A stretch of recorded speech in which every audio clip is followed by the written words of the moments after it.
اعوذ باللہ من الشیطان الرجیم بسم اللہ الرحمن الرحیم السلام علیکم ورحمۃ اللہ وبرکاتہ۔ بسم اللہ الرحمن الرحیم۔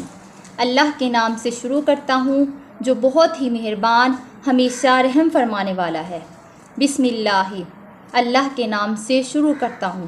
اسلامی آداب و معاشرت میں بسم اللہ الرحمن الرحیم کو اہم مقام حاصل ہے۔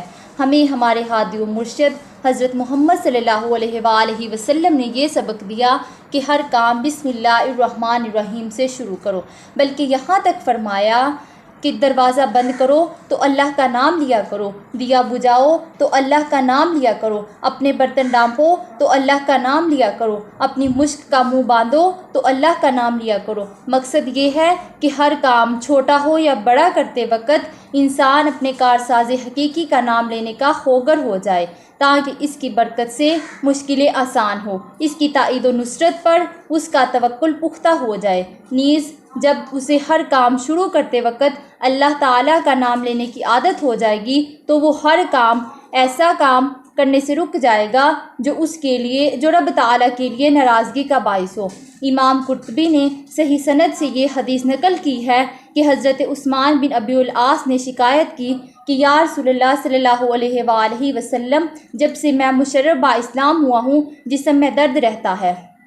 تو حضور صلی اللہ علیہ وآلہ وسلم نے فرمایا کہ جہاں درد ہو وہاں ہاتھ رکھ کر 3 مرتبہ بسم اللہ الرحمن الرحیم پڑھو اور 7 بار یہ جملہ کہو، اعوذ بعزت اللہ و قدرتہ من شر ما اجد و احاذر۔ اللہ، لفظ اللہ معبود حقیقی علم کا ذاتی نام ہے۔ ذات باری تعالیٰ کے علاوہ کسی کے لیے استعمال نہیں ہوتا۔ اللہ تعالیٰ کے کل کتنے نام ہیں؟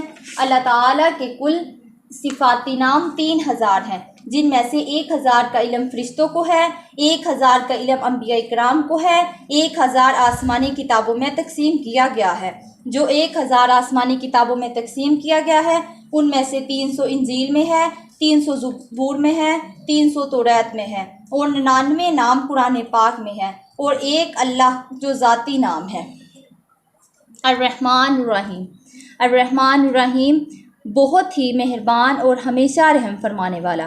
الرحمن الرحیم یہ دونوں مبالغے کے صیغے ہیں، ان کا ماخذ رحمت ہے، اور رحمت الہی سے مراد اس کا وہ انعام و اکرام ہے جس سے وہ اپنی مخلوق کو سرفراز فرماتا ہے۔ وجود، زندگی، علم، حکمت، قوت، عزت اور عمل صالح کی توفیق سب اسی کی رحمت کے مظاہر ہیں۔ یہ اس کی بے پایا رحمت ہی تو ہے جس نے کسی استحقاق کے بغیر انسان کی جسمانی اور روحانی بلیدگی کے سب سامان فراہم کر دیے۔